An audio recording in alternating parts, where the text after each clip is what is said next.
Hi everybody, and welcome to this stream of the Northumbria Masters Round 2. And there's a variety of events happening today. So there's a Grandmaster Norm event, an International Master Norm event, and an Open. And so our initial plan is that we pop in on all three.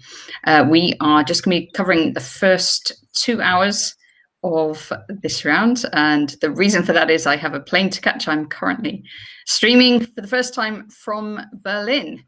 So guten Tag then to all our German viewers. Guten Tag, everybody. And you're just streaming from Chatham.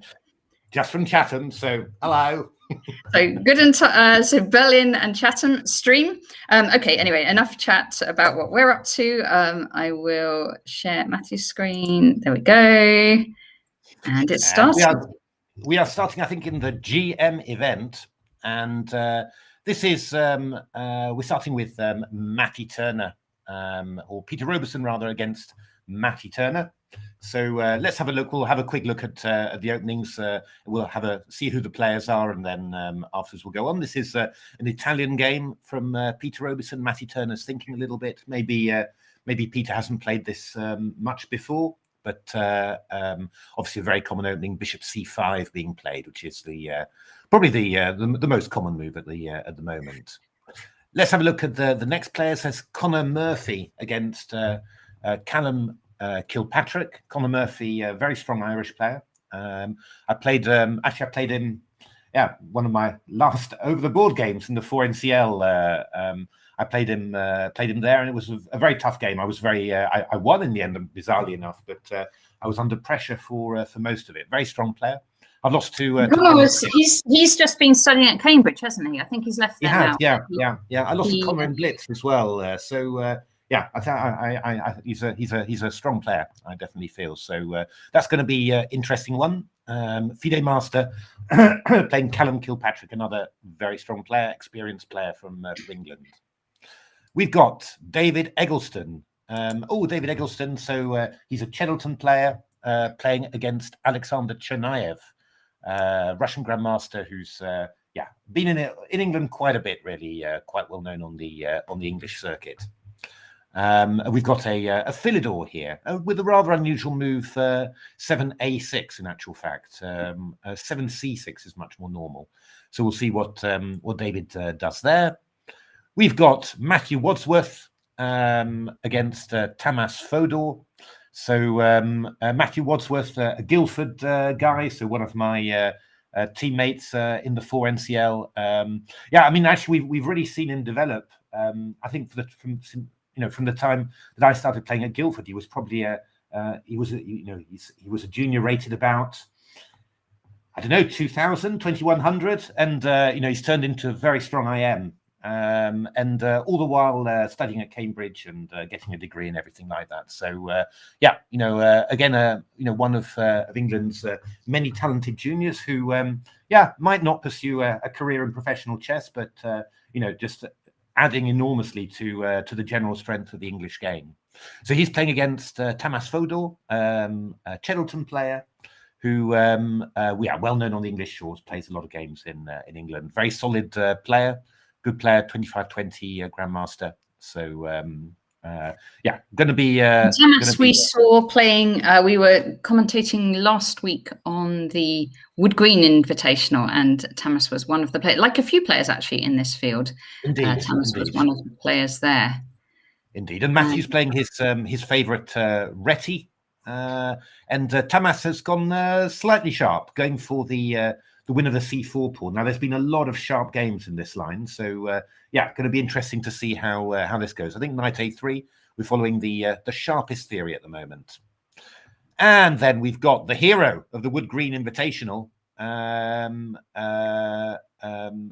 Harriet. Well, not just the hero of the Wood Green Invitational. He has been playing absolutely fantastically recently in all sorts of things, but he got a GM norm at Wood Green, and he's of course looking for another GM norm. Here he go from no GM norms to 2 GM norms in the space of a fortnight. That's what we would like to see. Exactly.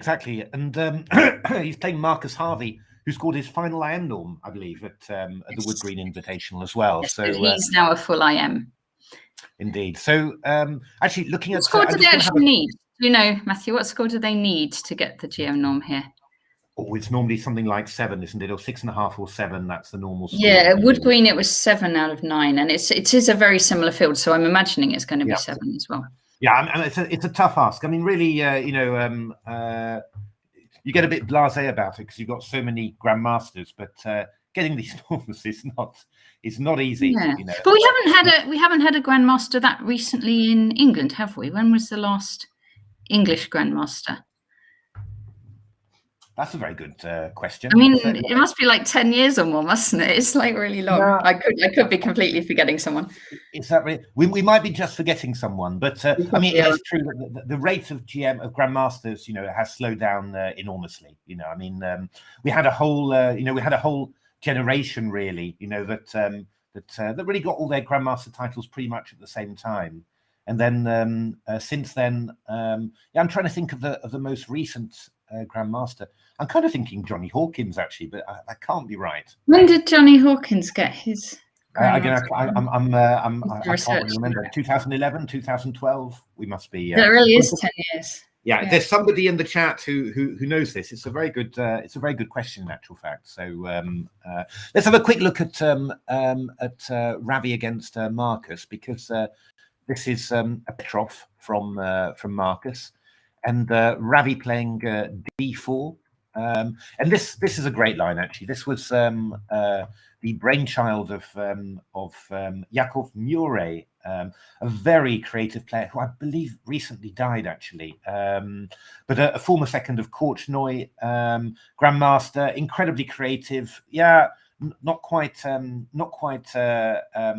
you know, a brilliant, not really a brilliant practical player, I think you'd say. Got carried away with his ideas sometimes, and but yeah, as a second and a generator of ideas, you know, amazing in the pre-computer age. And this is a nice idea. The nice point being that that if you play d5, you play knight f6, and after d takes c6, you have e4, forking and winning the piece back. So it's a beautiful idea. And knight takes e5 played. Knight takes c5 takes, d5, and well, this is a Petrov, and the Petrov is really solid. So interesting to see what Ravi's got. Both sides playing very, very fast here. They did both play against each other in the final round of the Wood Green, and both had actually made their norms with a round to spare by then. Brilliant. So they took a quick draw. I don't remember whether it was this opening or a different one. I don't know if you remember, Matthew. I didn't. No, I didn't see that one. Yeah. So they have played anyway. They have prepared for each other, I guess, for both tournaments. So for this and the previous tournament, and their last result was just a week ago, and that was a draw. So yeah, I mean, this is a typical Petrov thing where lots of things get exchanged in the center, and what it looks like here. H6, rook e4, bishop h3. So black is actually, yeah, really going for the old equalizer here, and basically taking a pawn less, but trying to wreck white's structure on the way. And of course, if I play g takes h3, then h takes g5, and well, it's just all pretty much isolated pawns really in white's position. So yeah, you're a pawn down, and there's some activity, you know, with e6, but yeah, it's not going to happen. In actual fact, the players have agreed a draw. So they have again. Gosh, well, now that's a little bit surprising, because I would think Ravi would still be wanting to. Well, they both won their first games. Yeah. Ravi beat Peter Robertson, and Mark Harvey beat Matthew Wadsworth, which is a good result. So yeah, maybe they. Yeah, because it's tough getting this a GM norm in this thing. So I would have thought they would go all out for the win still at this early stage. But they're both, you know, obviously very strong players and respect each other greatly. So maybe they want to conserve a bit of energy early and yeah, and beat everybody else. Morning round, you know, you've got stuff to come, and yeah, I mean, I think it's more, you know, from the black point of view. I think equalizing with black, you know, in this way is pretty decent.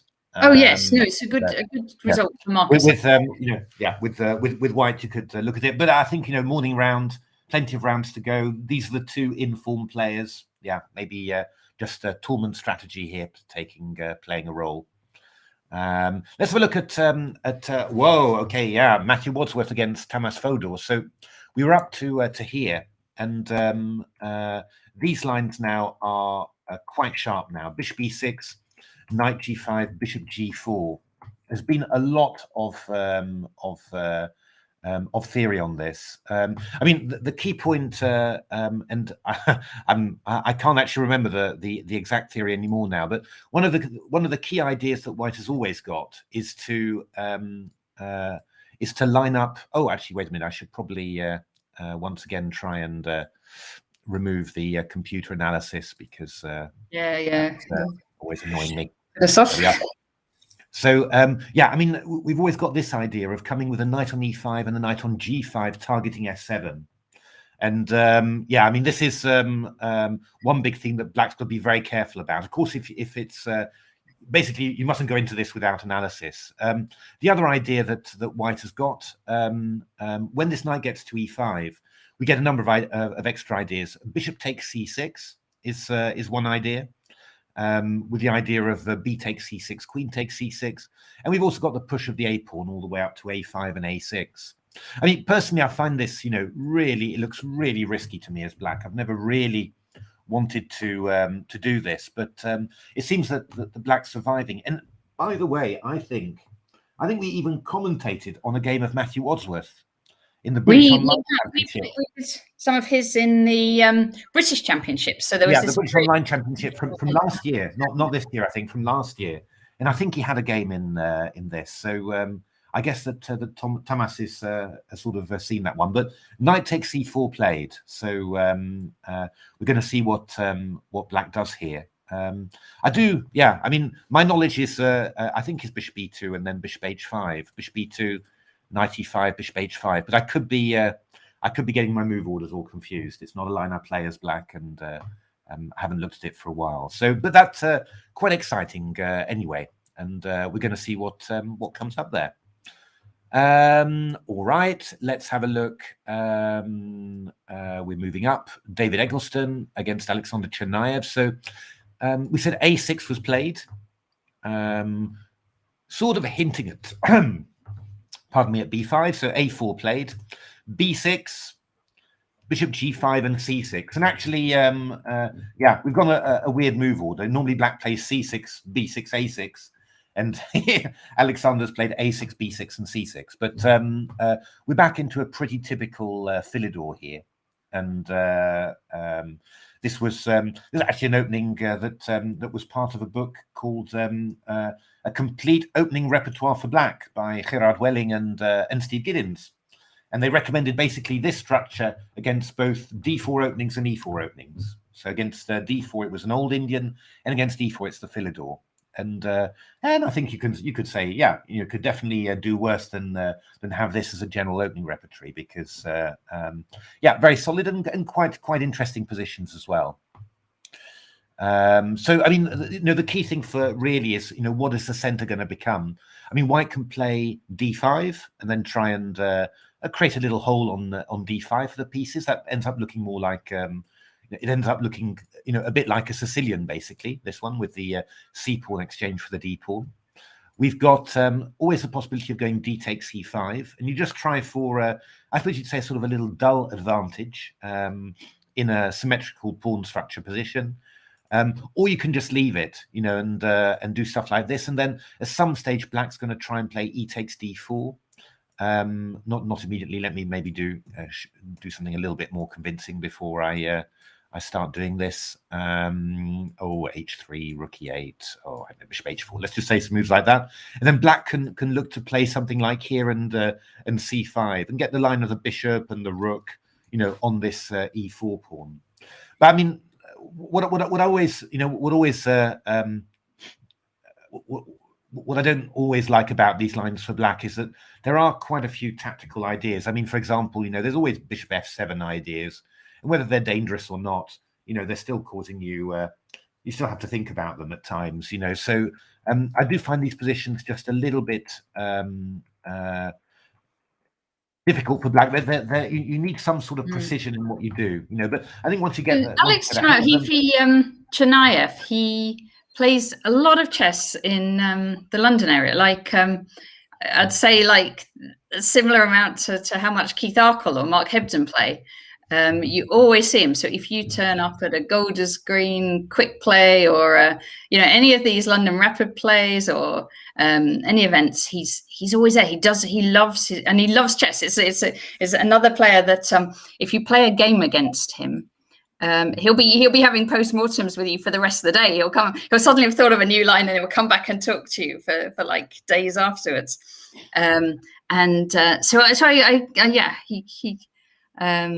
Yeah, an absolute chess addict.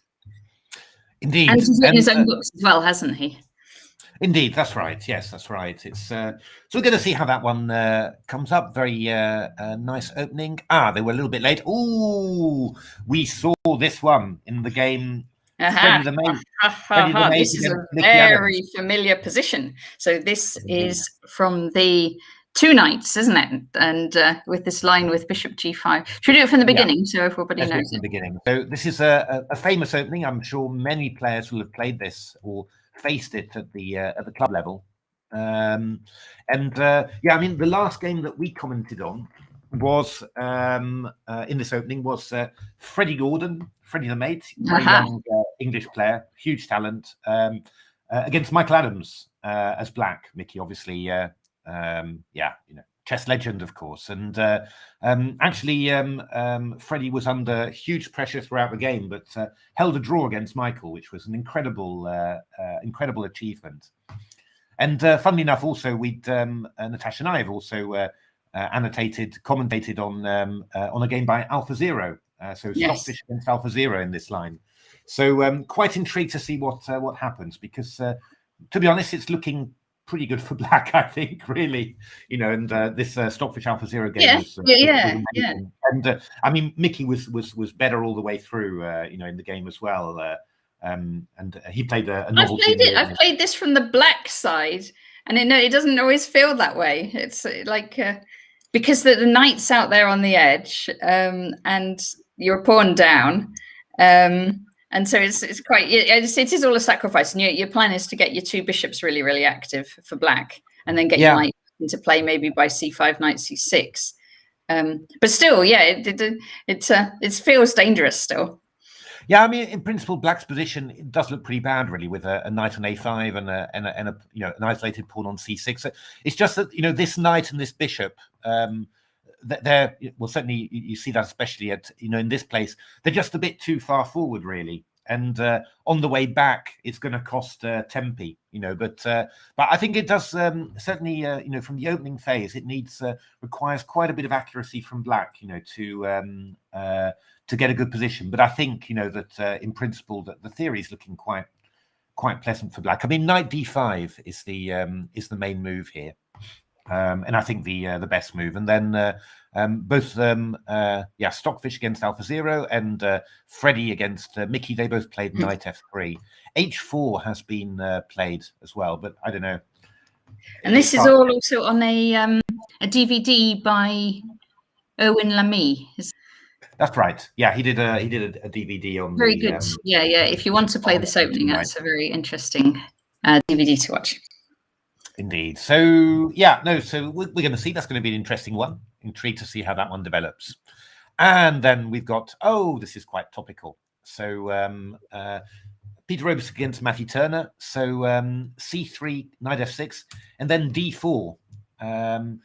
Sort of an older line that's been resurrected. You know, I mean, this has been now played at the elite GM level now for in many games. I think Wesley So and Magnus Carlsen have fought out many games in this, to name just a few. So e5, d5, bishop b5, knight e4 takes. I mean, for a long time, this was thought to be absolutely nothing for white. But on the other hand, you know, with computer preparation, more and more openings are, you know, feeling like absolutely nothing. So people just go deeper and deeper and try and find, you know, unusual ideas in the position. And essentially, you know, nowadays at the elite level, you're trying more to find challenges for the opponent that he maybe hasn't come across before, rather than really claiming that you've got an edge. And so this is one of those things. Bishop b3 and now f6, which, to be honest, is an incredibly sensible move. Which I don't think this has been the main move. I think people have been playing bishop g4 mainly, but f6 is an incredibly sensible move. And yeah, e takes f6 played. So yeah, we're going to see what happens. I do remember I've looked at these lines quite a bit. I'm trying to remember exactly what I thought. It's all pre-lockdown really, and I can't really remember anymore what it is. I think, yeah, knight takes c3. Sorry, this was the one, and then you can take with the queen on f6, and that was basically pretty decent for black. But okay, you know, complicated position. I mean, White's dream really would be to get a knight onto e5, supported by a pawn on f4. So, you know, after you take on c3, queen takes f6. Yeah, I mean, you might end up castling and then playing knight e1 to d3 maybe, and playing f4 and knight e5. If you can get that, then you can maybe claim an edge.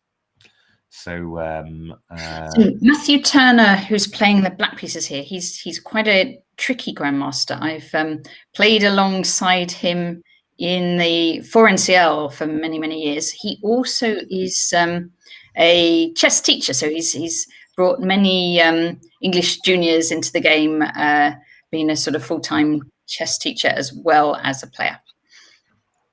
Indeed, let's have a little look then at the IM tournament. We'll start with that. Have a little look at who we've got there. This is a very interesting one. James Morby against William Cleridge Hanson. So these are both young players, and I guess it's probably a north v south, isn't it? James Morby, Northern Junior, and William Cleridge Hanson. I know he comes from the same town that my parents came from originally. So. Yeah, it's very interesting to see them play, and they've both been playing extremely well.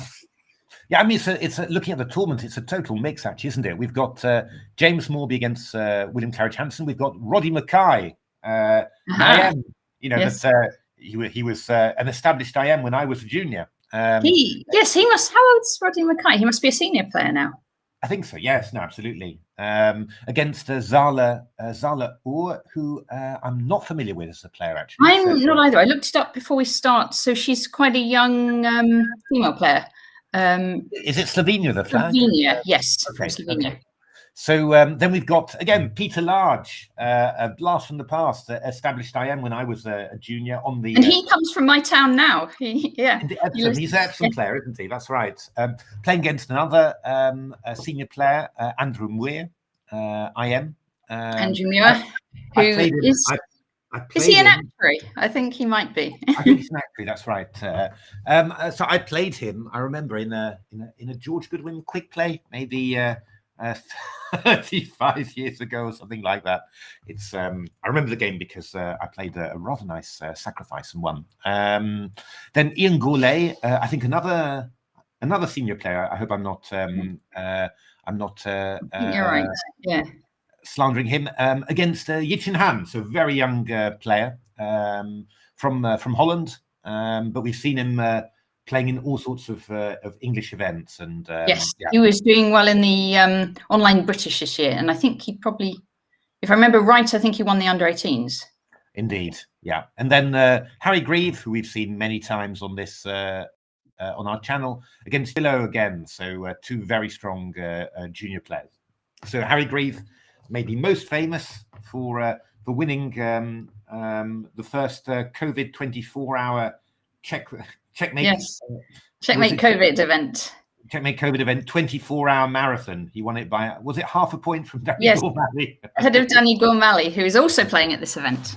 Indeed. So yeah, we've seen Harry play many good games. So let's have a look at this one. This is a Maroczy bind. I'll just move the screen just a tiny little bit down so that we can see everything. Yeah, this is so White playing actually a very precise move order. There's all sorts of subtleties to it, but White doing that very well. So obviously knows his stuff.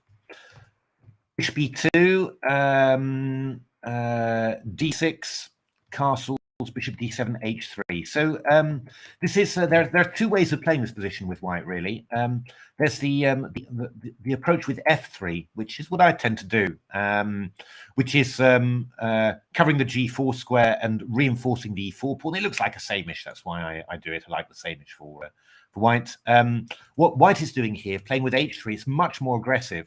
You're actually giving yourself a chance of playing f4 at some stage and f5. Yeah. Hey, Percy, guitar man, good to see you. We knew that if anyone was going to turn up at the channel at this time of the morning, it was going to be you. Good to see you. So a5, rook d1, a4, and c5, and I'm just trying to think, but I think this is a line that's been scoring very heavily for White, I think. Oh, wait a minute, I've got to remove computer vision on this. There we are.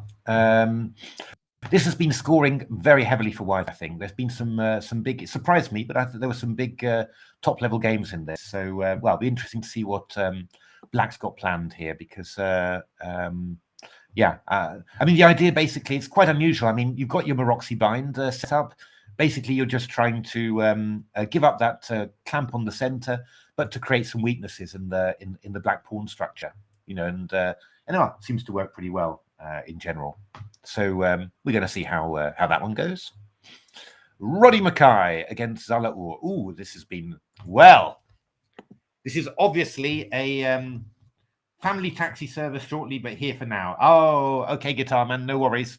Well, we have got a treat for you, guitar man, because we have got, obviously, they know that Natasha is commentating today, and in honor of Natasha, they have brought out the birds. Ah, brilliant. Okay. Yes. So 1f4, d5. I mean, I wonder whether Harry's played his 1a3. We're going to need, for guitar man, we're going to need to pop in on Tom Villiers' game, aren't we? Oh, absolutely. Absolutely. Yes, but we'll do it when you're back. Tell us when you're back from taxi service, and we'll go straight there. So d3, so slightly unusual move order.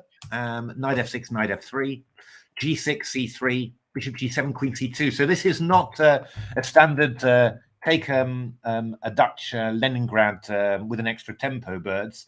This is actually sort of playing some sort of weird classical Dutch. But not bad, to be honest, against a young player, because what's a young player going to make of this? I'm going to be completely confused. So, I mean, as long as she's if she's an E4 player, it makes sense to do this, right? If she's a D4 player, less so, because then she'll know what to do against the Dutch. Exactly. Yeah. I mean, this is. I mean, you know, in principle, there's you know, it's the birds is not so bad, but you can actually employ it in a clever way. And what Natasha says is absolutely on the nose. If your opponent's a D4 player with White, well, there's not much point in playing it, because they just get a Dutch, you know. But oh, okay. Should we have a? I'll have a. We'll yes. We'll move that.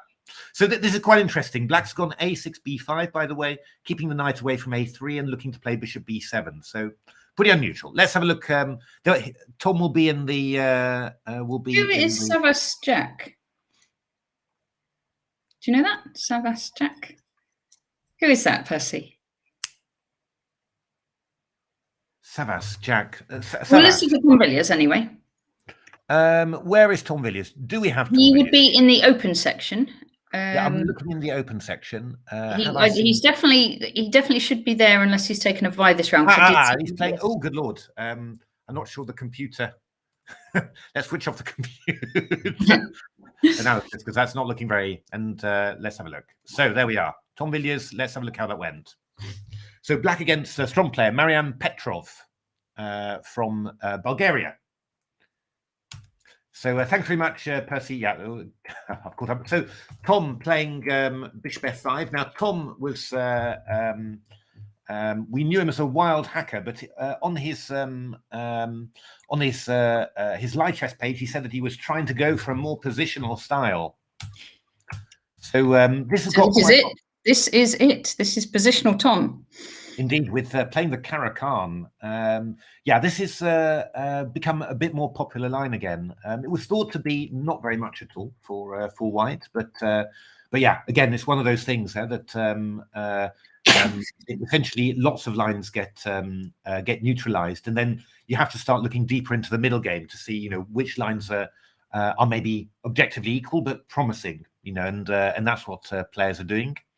And particularly the elite players are doing a lot of this. So knight e2, quite an interesting system from white. The idea is to hit this bishop on f5. And actually, I read this book by Nigel Short recently, Winning, and he was explaining about his short system against the Caracan, which is the advance, but then white goes bishop e2, knight f3, and it's explaining that in principle it's great for black to have developed the bishop outside the pawn chain.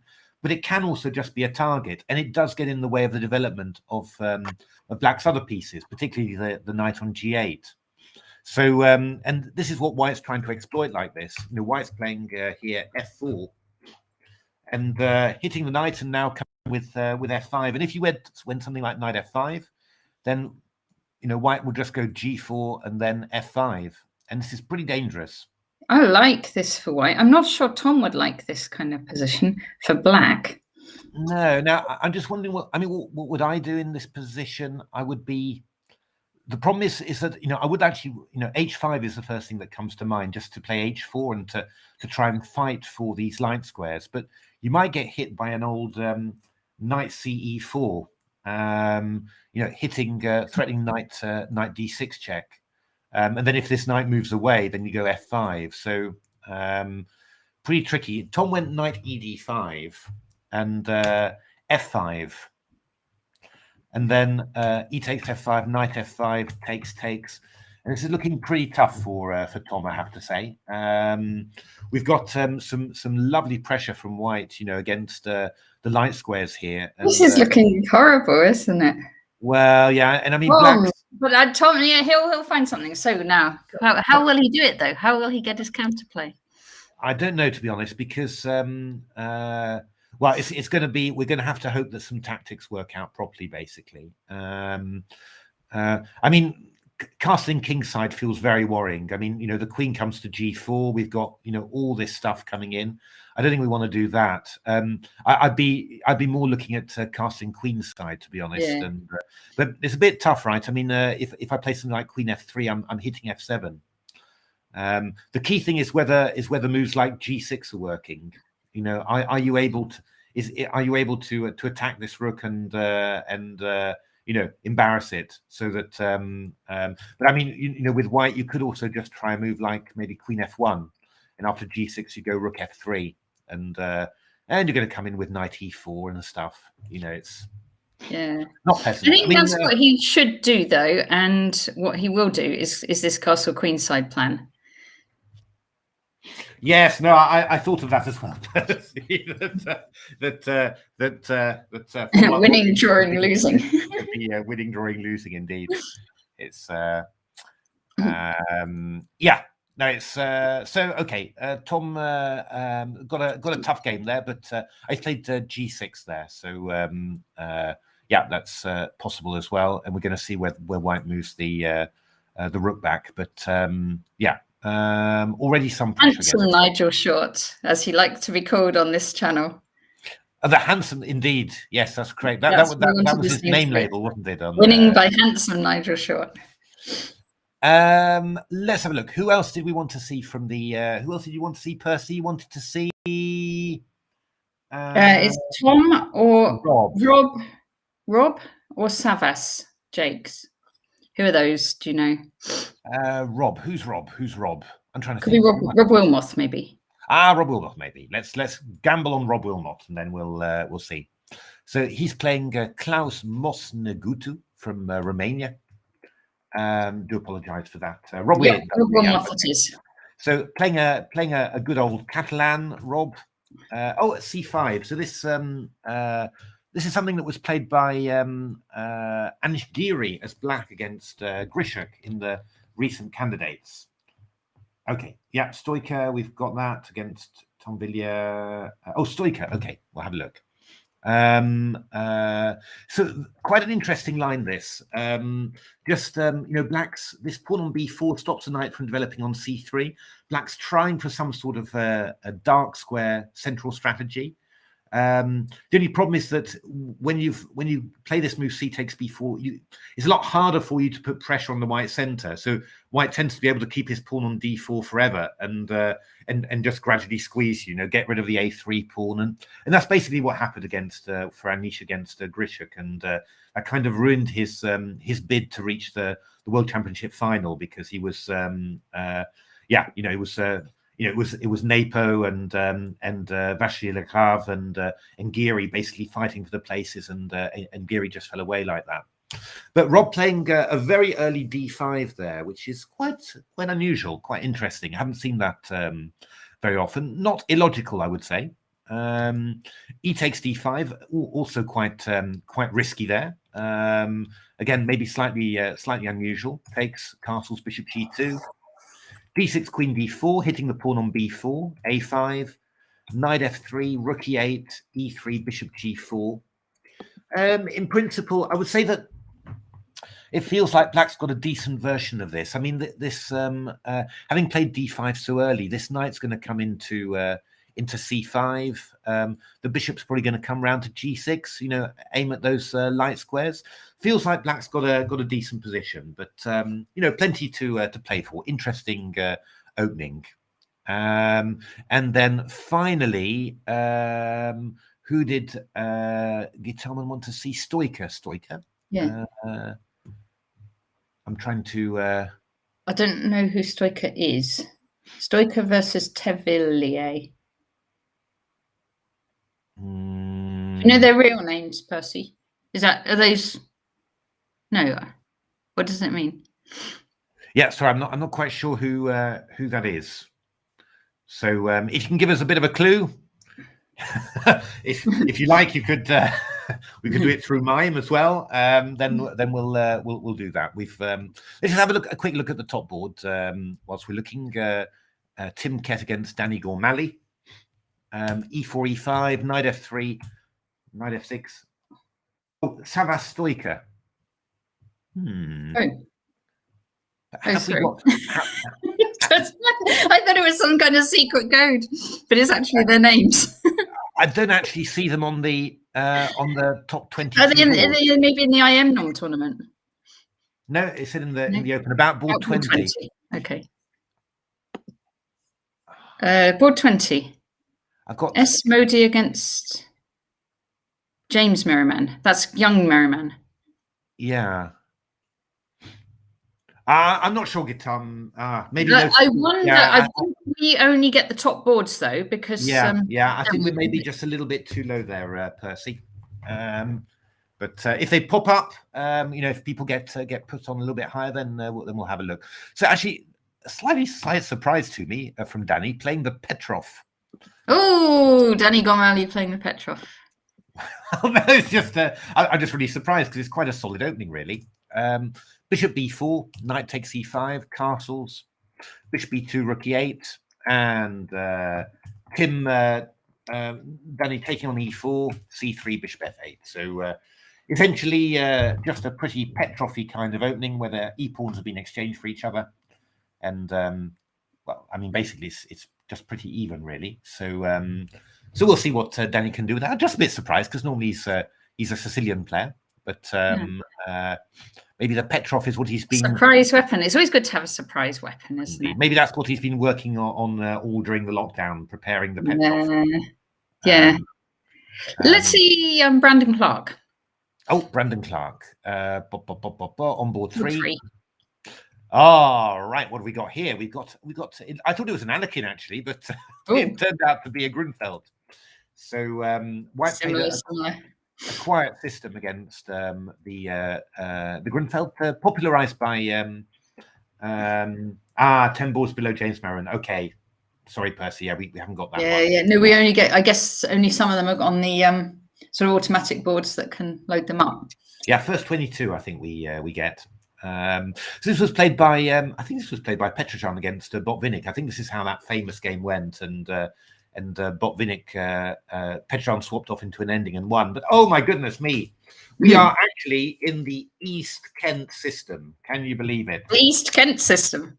Yeah, so this is apparently I heard from Steve Giddings as well that just in the East Kent League, I think it's the East Kent, or is it the Mid Kent? But many years ago, this opening, which is actually a reverse Tarash, but with an extra tempo for white, was played, was discussed very, very frequently, and the basic conclusion was it wasn't anything at all for white and not particularly interesting. But Brandon Clark is not going to know the East Kent logic, and probably David Guthrie not either, because it doesn't have an English flag there. The Broadstairs attack, indeed. So yes, it wasn't. So basically, you're just a bit worse with white, because just like that with the Tarash. So bishop g4, c5. That's rather you do this in the Tarash. You play this this c5 idea is known. Knight e4, bishop e3, and now Brandon's having a little think about what to do. Brandon, very dangerous attacking player. So we'll see what he comes up with. But in principle, Black has got the white side of a Tarash, which is a nice little edge, really. New Zealand, David Guthrie. Which country was Brandon originally? Was he? I thought he was. Australia or New Zealand or something. Because David Guthrie appears to be New Zealand. Okay, I'm not sure. Because Brandon, am I remembering right? I think he was originally Australia, or am I just making that up? I'm not sure at all. I don't know. It's anyway. Okay, good. Knight takes c3, b6 is quite a common way. When you're on the white side, this is quite a common way of playing with this system. The idea being that you just want to get some sort of structure like this where these pawns aren't very good. So we'll see how that goes. But in principle, Black doing fine, white doing fine as well, and we'll see how that goes. Let's have a look at the back of the GM scene just to see how that's going on. We left this Peter Robertson against Matty Turner. E takes f6, knight takes e3, queen f6, castles, bishop g4, bishop e2, rook a8, and now a4 from white, which is a decent idea. I mean, I think that what is white going to be doing here? White is going to be playing the knight away, maybe after a preliminary h3. You're going to be swapping off the bishops, and then you're going to try and play the move f4 and then knight e5. And you're going to. Can I just tell you while I've got it here? Brandon has been Australian Blitz champion and New Zealand Open champion and New South Wales Blitz champion, New South Wales Rapid champion, and is now a 25-year-old international master from England, currently based in Cambridge. Fair enough. Fair enough. So Australian Kangaroos. Very nice. So this is I think we're still in well-known theory here, and I mean Black's just got to decide. I mean the only thing that's not great about Black's position really is this bishop on b6, which is looking at a rather big pawn here. Whoops, that's not a move. And I mean normally you'd like to move this knight away.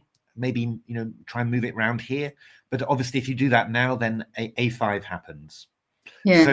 So this is really, and if you go a move like a6 or a5, then the bishop's slightly less solid on this square. And if you go play a move like a5, for example, let's just play a few random moves. Knight d2, takes, knight e7. Or I don't know, queen d3.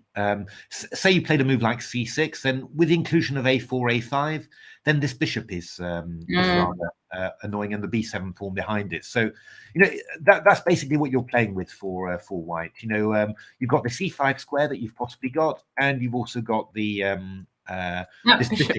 Black's bishop's not good. I mean, white's bishop doesn't look that amazing either to my eyes. Well, no, but I mean that's the point, right? I mean, it's that neither side's pieces are absolutely amazing. But have a good time, guitar man. Don't drive too fast. See you later.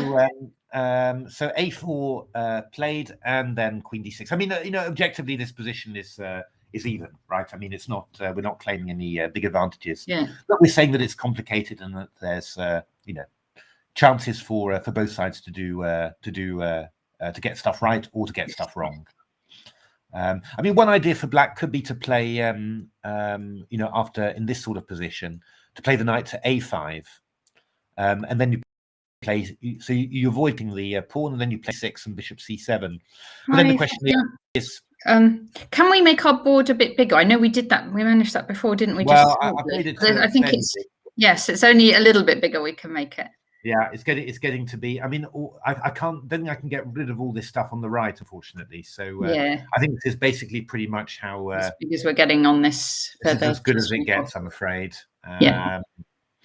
So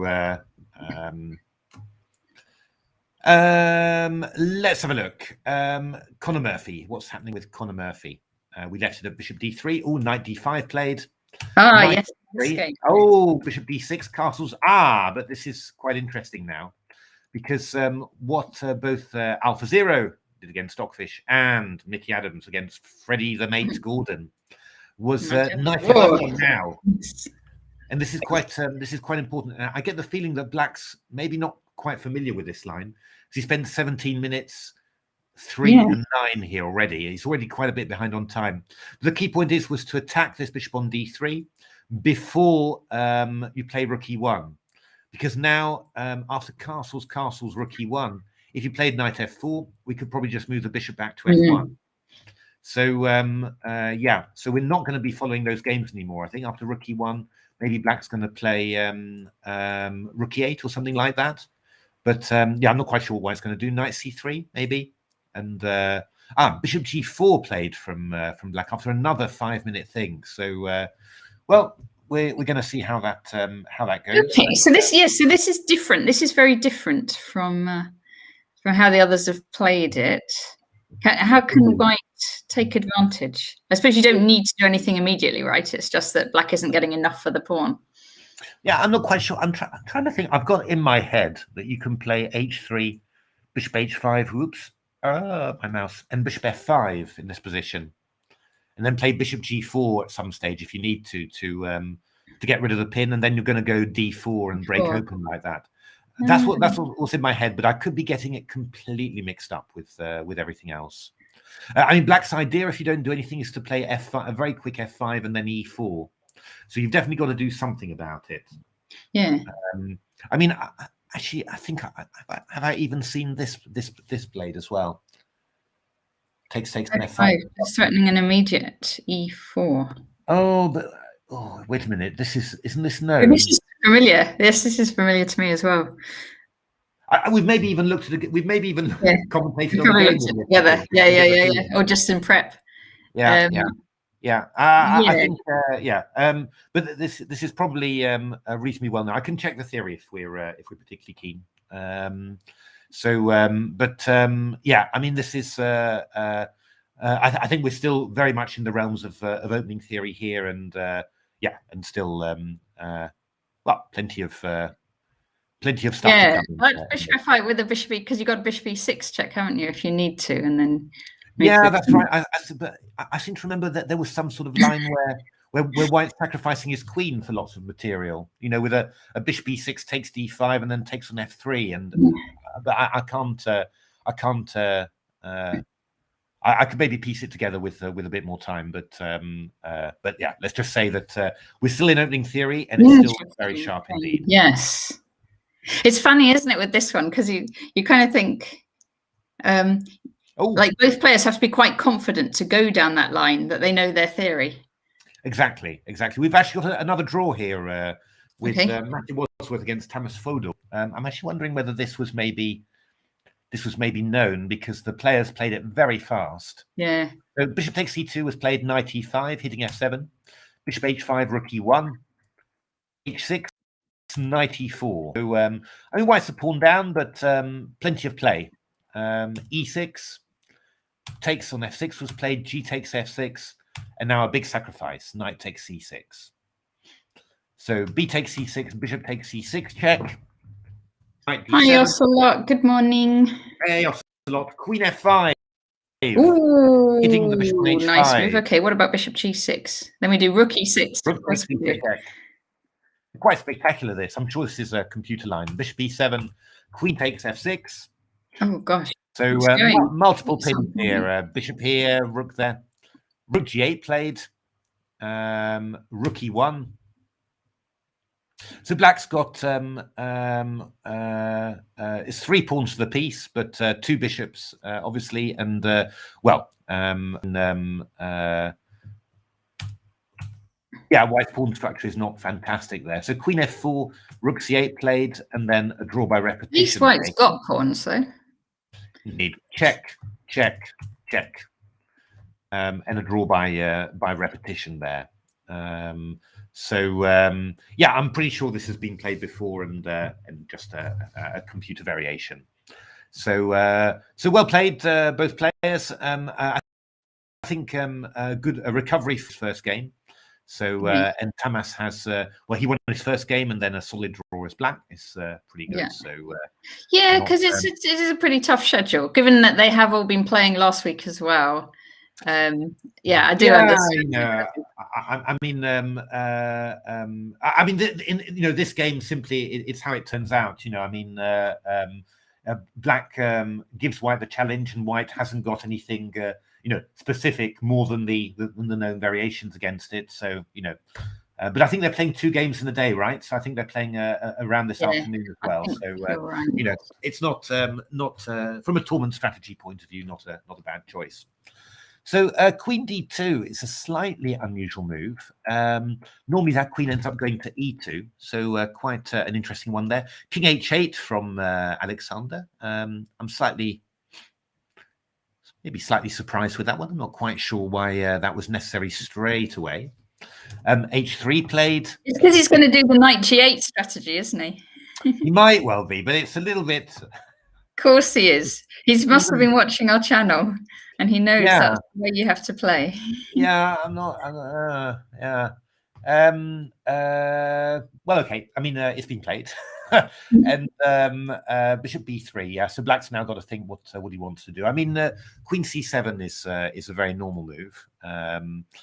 Again, I'm slightly wondering why king h8 needed to be played straight away, but queen c7 is a normal move.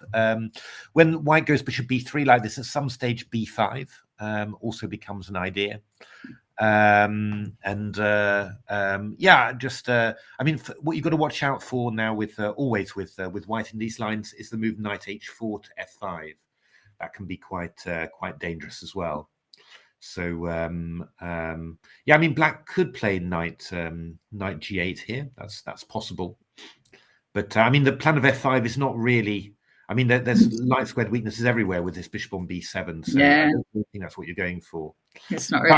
I'm not quite sure. Not quite sure what black's going for, but I'm sure that'll become clearer in future moves. Oops, sorry, I'm clicking wrongly all over the place. I do apologize. And then Peter Robertson we'd already seen. Let's have a look at the IM group. Yes. We hadn't actually got through the rest of the games. So that's true. Yes. Peter Large against Untitled. This is and Peter was always in the good old days. He always had his own systems. He always reminded me quite a bit of Mark Hebden, actually. I'd say a slightly no disrespect, I don't mean like that, but a slightly lower level of Mark. Obviously Mark Grandmaster and got very close to 2600. Peter was always a good IM and that level, but he had his systems and he knew them very well, and they were tricky. Certainly when you played them as a junior, you always ended up with, after the first 3 moves, not knowing at all what he was doing. And that was in those days, pre-computer age, that was a very powerful way of playing. And still playing some slightly offbeat Sicilians there. So Roddy Mckay was in fact born in 1952, which makes him very nearly 70 years old. So my goodness me, international master. So how old is Peter actually? Let me look at Peter Large. He must be a similar age. Peter must be maybe a few years younger. He's a bit younger than me. Peter Large, 1956. Okay, So 65. Yes. Yeah. Yeah. And Andrew Muir is about the same. Andrew Muir, let me look at him. Probably similar as well. So Andrew Muir, another international master, 1958, so a little bit younger. So just so actually, the funny thing is that we, after all this offbeat Sicilian stuff, we've transposed into a Scheveningen, a Bishop E2 Scheveningen or Najdorf Sicilian. And I have no clue what the tempo situation is, whether white's up or black's up, because the knights have moved all over the place. We've had Bishop B5, Bishop D3, Bishop B2. We've had Knight C6, D4, C6. No idea what the tempo situation is. It looks about even, to be honest. It looks quite normal. But obviously, if black, I don't know whether Andrew plays his system normally with black, but it could well be that this has cunningly got him into something he's not used to. So Queen E1, castles, Rook D1, Queen C7. Hi, Pezza. How are you doing? Hey, Pezza, how are things? It's amazing, isn't it? You can say, hey, Pezza. You can just say, hey, Pezza. It all works. So F4, Knight takes D4. I think this is a well-known line, actually. B5, takes. F takes E5, Knight D7, Bishop F3, Bishop B7, and then we swap off the bishops and then get our knight into E4. And this is sort of in principle, black's fine in these lines, but white's got decent attacking chances as well. So I think when there's some lines where white goes Knight D6, I do seem to remember, and it looks a little bit like no, actually, it looks a little bit like a you often get this structure also in the 6 bishop C4 that sews in the fissure, Najdorf. But okay, this should be about even. White might well play Knight D6 in the end. You'll take on D6 and play E5 to block the bishop. And white will have a nice pass D pawn, but black's solid as well. So pardon me. We're going to see how it is. I mean, the most obvious plan for black is assuming that his king side's safe, and well, it's sort of vaguely safe. You'll be looking to hit the C2 pawn. Maybe something like rook there, and this feels like one of the most obvious ways of starting here, just to try and open things up on the and get some counterplay. Hey, Pezza, we're on just until 12 o'clock. If you want to plan your work meetings around us, that would be fine. So this is Ian Goulet against Yichin Han. So this is a semi-Slav, Queen C2, and quite a well-known line. This B6 system here was developed by Alexei Dreyev, very big expert in the semi-Slav, and it's incredibly solid. I mean, what can you say about it? At some stage, black will play C5. We'll break in the center. Could be C5. Could be D takes C4 and C5. Might be E5, although that's a bit odd with a bishop on B7. And I mean, you're just going to get some sort of typical structure, and we'll just see who plays it the best. And actually, Ian Goulet is not a senior. He's 1974, which I think is the same year as you, so getting towards the senior, but not quite there yet. Oh, he's a young chick, a spring chicken. Indeed, but not as young as Yichin Han. No. Who is, I think, Yichin Han. Oh, there's a lot of hands. So I do apologize, Ian. That's since you're the same age as me, then I consider you to be extremely young. So actually, funnily enough, look at this position. Harry Grieve against Jonah Willow was actually the same opening as Peter Robertson, Matthew Turner. Ooh. But here Matthew Turner played F6, which is, I think, it's a very simple move, F6. It's just really trying to flatten out the position straight away. Jonah played the much more theoretical and sharper line Bishop G4, H3, Bishop H5, Queen C2, and I think this was the line recommended by Larry Kaufman in his book Kaufman's repertoire for white and black, which was quite an unusual book. So Larry Kaufman is amazing guy, actually. I mean, he's a chess grandmaster. I think he was a chess IM, and then he won the World Seniors and became a grandmaster. Also a very strong shogi player. So I think he's one of America's best shogi players, and a computer guy as well. He's one of the guys behind the Komodo engine, which is about the number 3 in the ranking list at the moment. And so he wrote an opening book that was basically all based around computer recommendations. So what Komodo and Leela Zero thought was best, and quite interesting book. But he came up with this line, and this line he recommended. And the idea is really that you want to allow black to double up your pawns, but you'll get the open G file for the attack. But black played bishop G6, kept it tight at the back, queen B3, knight E7, and I'm pretty sure that this has happened a lot in elite games as well. Bishop D3, and now black plays the move knight D2, getting the bishop pair. Yeah. Knight takes D2, bishop D3, rook E1. I mean, to be honest, again, I think this has all been played at elite level. If you ask me, then this just looks absolutely fine for black, with no problem whatsoever. But obviously, the analysis keeps on going on here, and knight F5, knight F3, takes, king H8, and I think looking at Harry played the first 19 moves in something like well, I think he probably had more time than when he started, whereas black has taken Harry definitely he knows all this stuff, right? Yeah, so f takes e3 was the first move about which he thought for a longer time, and now rook f1. So presumably both players are out of book now, and just sort of playing. In principle, I don't think that the black's got any particular problems, but okay, it's a complex position, and we're just going to see what happens here. I mean, a natural plan for black is f6, and then at some stage, hopefully, to try and play c5, and natural white plan is to try and restrain that. I think some sort of b4 will, and maybe knight c5 will come in a little bit later on the queen side. So, to me, it looks like those bishops could become very strong, the black bishops. Indeed, but so I might be tempted to take it off while I have the chance. Yeah, possible. It's I actually had a very similar structure one time against Adiban at Vaikanze in 2012 or something like that, which I played appallingly, I have to say. I really played that structure badly as black, but in principle, I don't think it's too bad,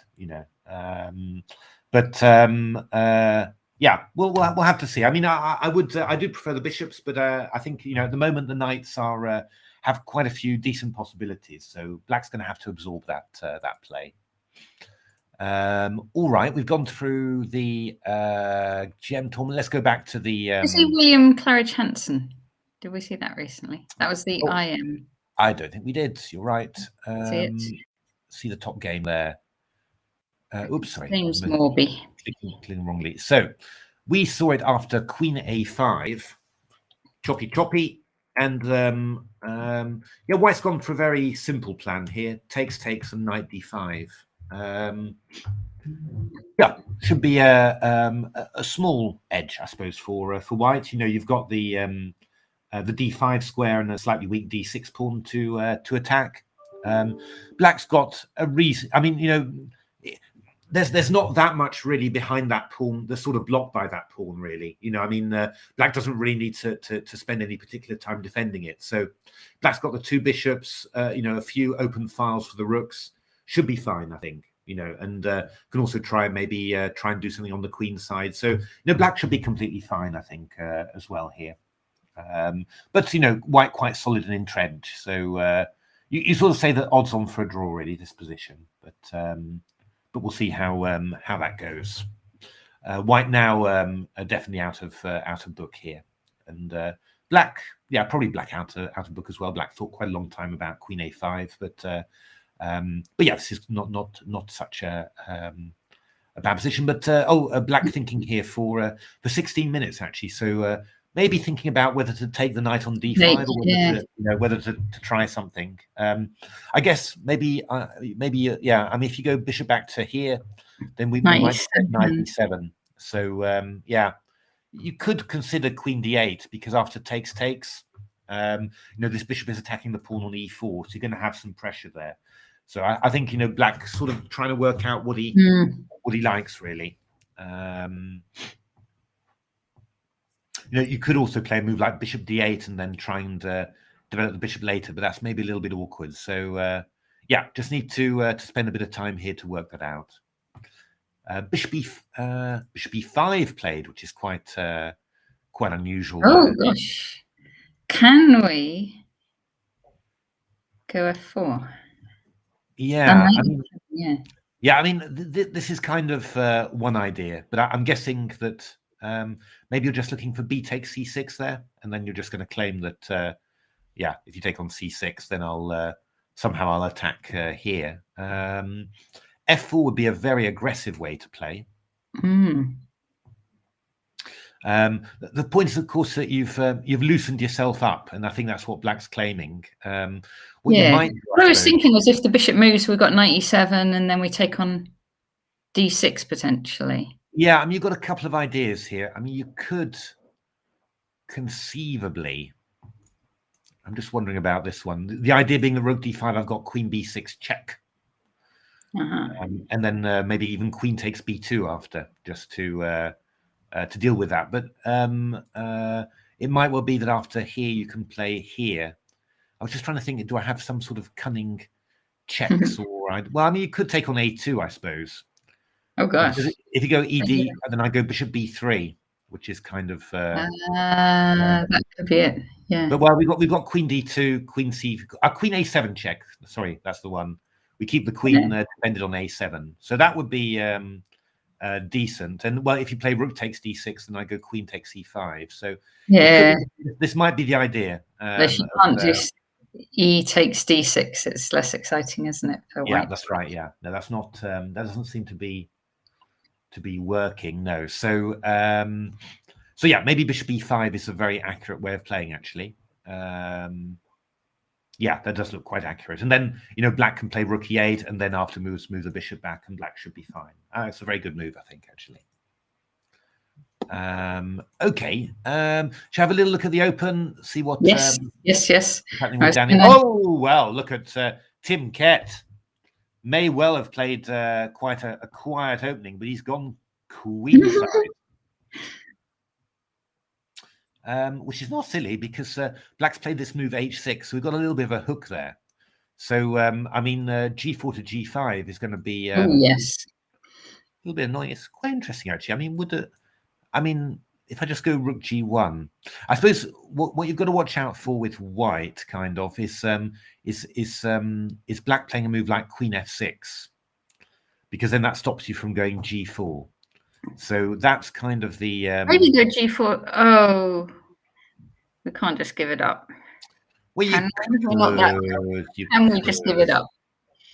Yeah, I mean, you could. Why not? Let's have a look. It's only Tim's pieces. So a queen f6 is kind of interesting still, actually. Bishop g4, and then you go for the old rook g1. This is hyper aggressive, bishop h6, but there is 4 pieces against that king. Yeah, possible.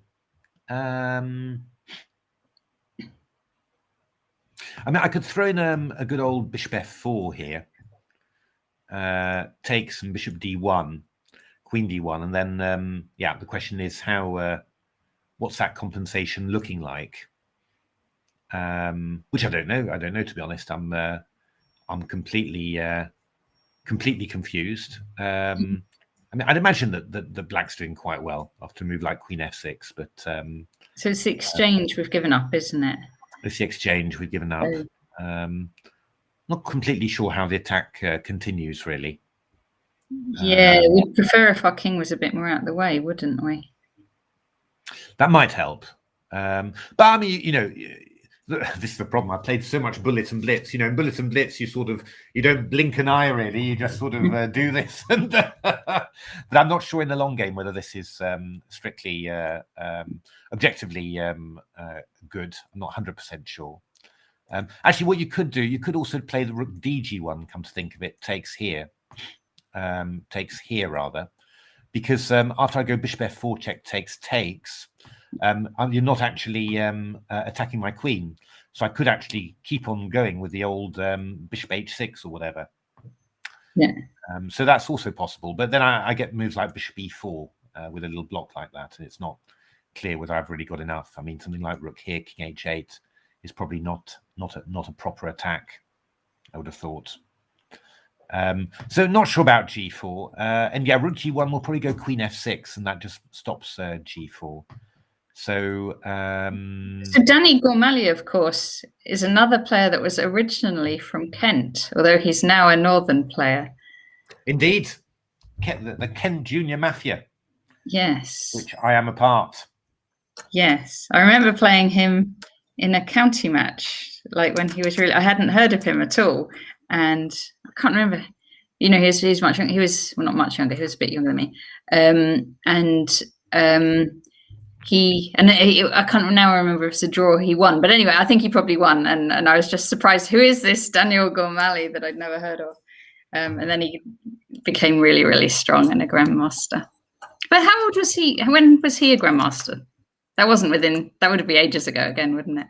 It's quite a while back, I think. Ages ago, yeah. We can look it up, can't we? I'm sure. Let's get the answer to that key question. English chess grandmasters.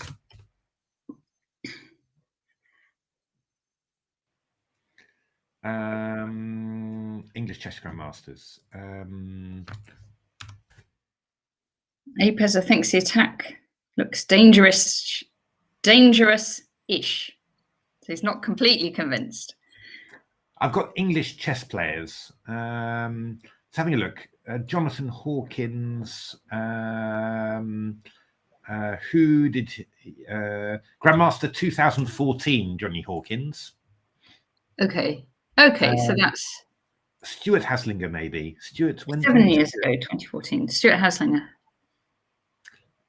Because he's living somewhere else now, though, isn't he? In Holland or somewhere?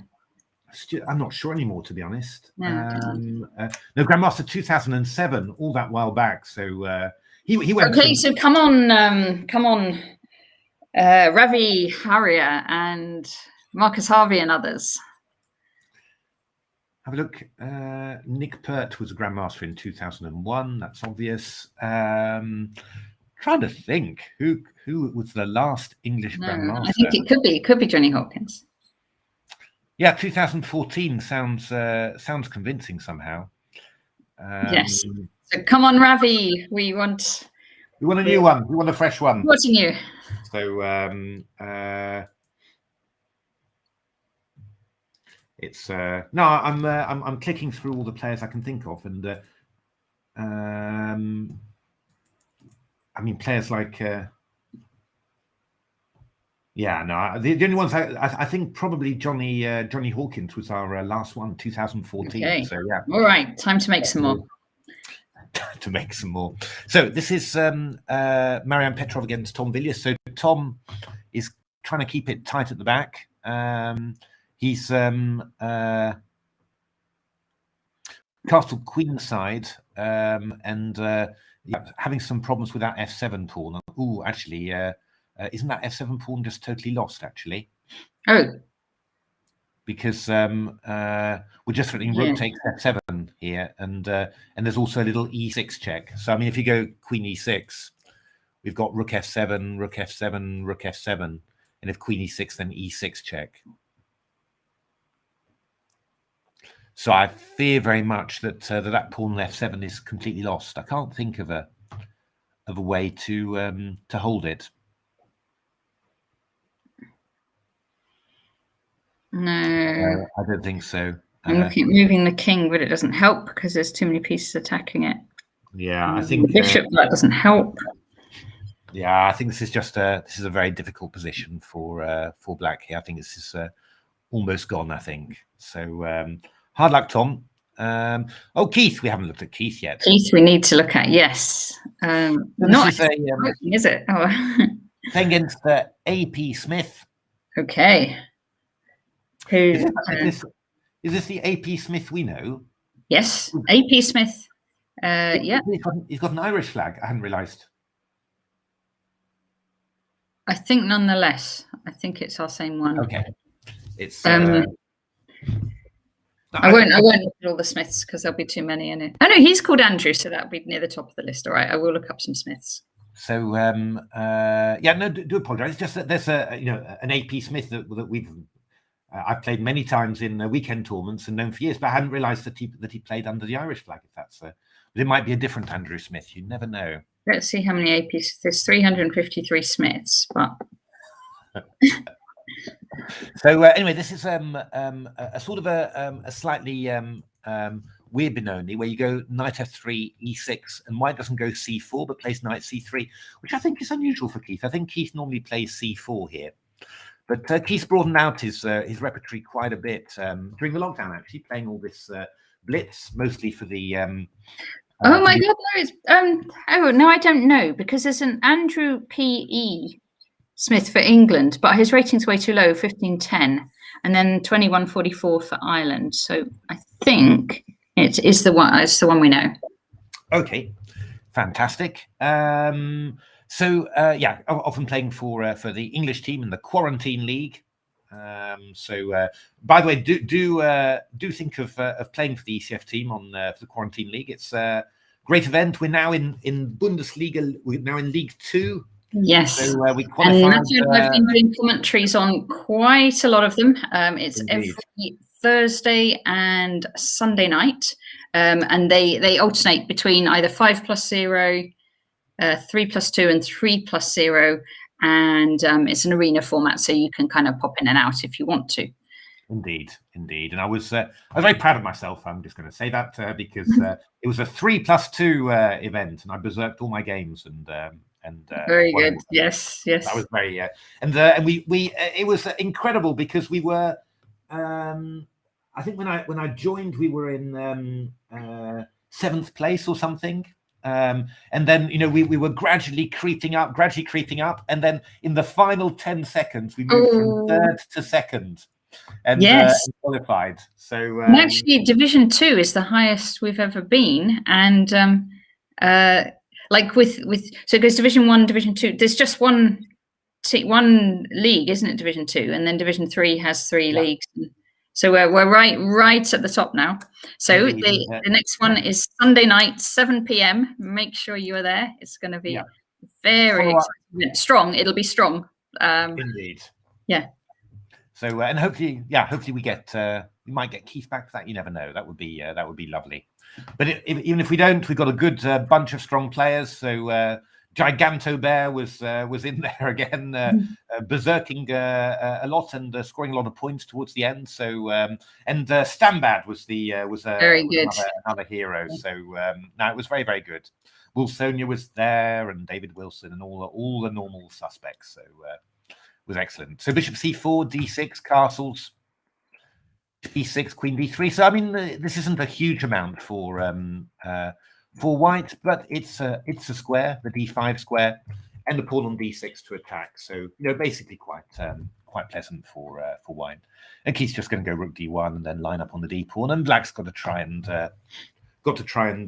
think a little bit what he's going to do. Oops, sorry. So who else? Oh, Mike Bassman. Oh yes, let's see Mike Bassman. Let's have a look. What's Mike been doing? So turn 74. He must be playing black if this game is equal. Turned 75 recently. So A6. So this is the old traditional St. George. He wrote a book about in 1982 or 1981 even. And C5. So D takes C5. Maybe a little bit early, that one. You often go C3 there.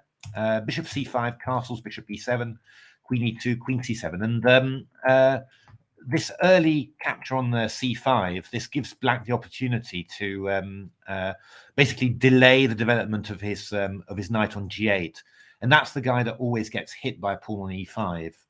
So Mike actually playing this very solidly, and now he goes knight f6. Now that White's unable to go e5, and actually this has turned into a pretty decent Sicilian for black.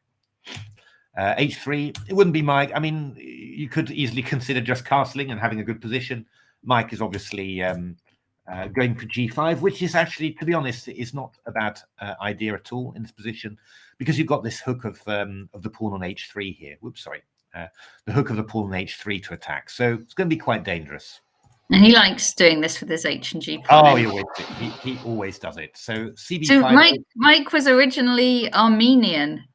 I don't know if he was taught that was the Armenian way to put the pawns there. I suspect it wasn't, and I think he's no, but I mean, he makes up his own ideas about chess. Yeah, I mean, Mike didn't always play like this. I mean, if you look at his games from the late 60s, early 70s, he was, I'd say, you know, slightly offbeat, but playing quite normal openings. It's only, you know, he only sort of switched, I think, mid 70s, late 70s to these sort of openings. You know, and there's a nice passage. A book came out recently to celebrate his 75th birthday, and the first 2 or 3 chapters they're written by Gerard Welling, and they're his reminiscences of Basman at some tournaments I think in Belgium, a couple of tournaments, and you know.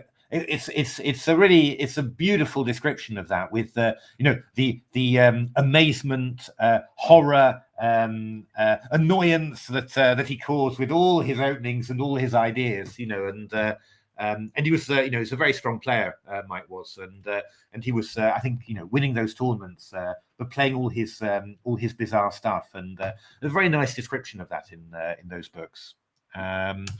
So knight d4, bishop h2 check, king h1, takes bishop e5. Okay.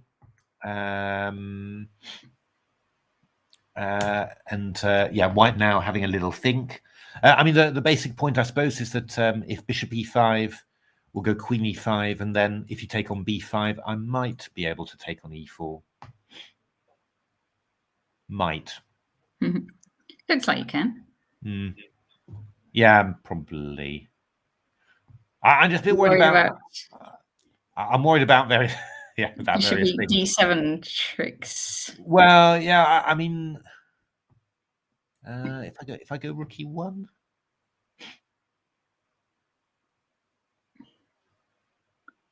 I mean, you've got the old knight f2s here, so that is probably. It's just, I was wondering about. Oh, okay. No, we got knight h3 check probably. I'm guessing something like that is probably decent. Yeah, I mean, I was worrying basically about. I mean, you got other rook to e1. Yeah, other rook to e1 maybe. It feels a little bit worrying, really. Because then you don't have to check in the same way.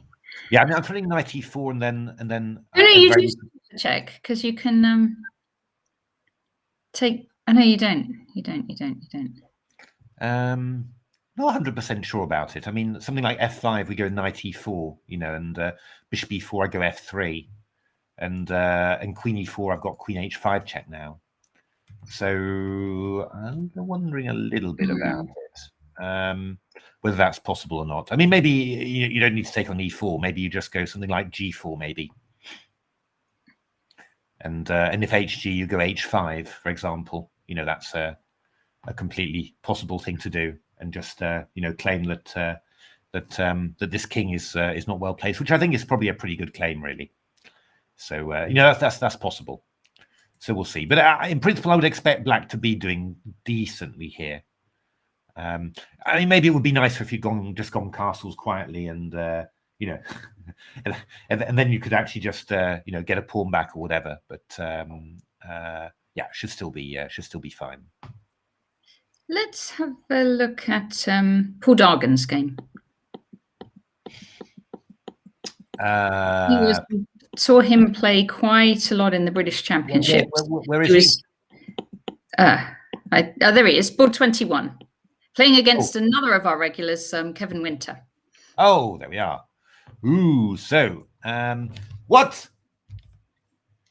Paul Dargan, he is on our Twitch channel. He is B22C3 Sicilian. Yes, indeed. And, that's consistent with E4, but this isn't a Sicilian. Oh, the guy can transpose it into a Sicilian. Well, he could place 2C5. Kevin could. He could have done transpose to a Sicilian now. But Paul Dargan does know all about the F4 Sicilian Grand Prix attack, because he taught me some of that stuff when I was a kid. Yes. He was the water pistol man, wasn't he, Paul Dargan? He was indeed. That story that you told is really stuck in my mind. So it's like Will Sonia with toast. I can't help saying that each time. But what we've got here actually is some sort of offbeat Philidor, where White's actually it's more of a feels like more like a bit of a modern really, or a perk where White's managed to get an F4. So this is actually quite dangerous for Black. Now, Kevin normally knows his stuff, so I'm assuming that this is maybe theory. But look at Paul. Paul's also playing very fast. So Castle Queenside, Bishop C5, Queen D3, Knight G4, and Kevin is absolutely going for it. Oh, Knight G4, trying to come into F2 and fork everything. It wouldn't amaze me if this was theory, by the way, but I think it's definitely a new position for both players here, because Bishop E1, Bishop E3 check, Knight C5, and Bishop F4. Wow. So lots of stuff happening here. So what on earth is going to happen here? I mean, the obvious move, I'm just trying to think, there seems to be stuff loose everywhere. That's why you're vaguely getting tempted with all sorts of sacrifices, really. But maybe it's not sensible yet. E takes D5 is the absolute obvious move. I was just wondering whether I could make Knight takes D5 work. But anyway, E takes D5. And now what is Black going to do here? Not necessarily an easy choice. I would have thought Queen E7 would be what you would want to do. Yeah. And now what have we got? Well, we've got a few different things. I mean, even Queen E7 is not certainly not silly. Queen C4 hitting the bishop on F4 feels interesting somehow, because it's a bit of a question about where is this guy going actually.